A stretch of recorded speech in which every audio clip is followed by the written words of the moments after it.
एक जमाने में, एक ऐसी दुनिया में जहां बारिश की बूंदें जिंदा थी, एक छोटी सी बूंद थी जिसका नाम डरपी था। डरपी एक तेज सफेद बादल में रहती थी, जिसके अर्ध गिर्द लाखों बहन भाई थे।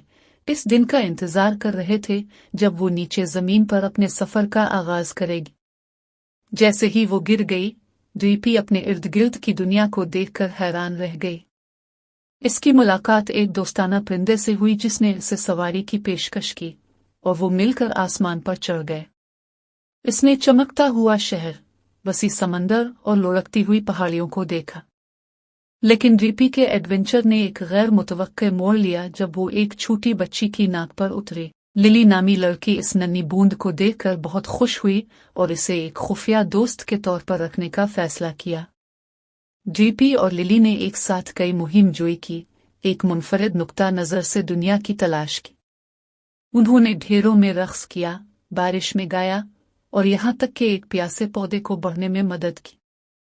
जैसे जैसे दिन गुजरते गए, डीपी को एहसास हुआ कि उसे अपना मकसद मिल गया है, ये खुशी फैलाना और फर्क करना, एक वक्त में एक छोटा कतरा।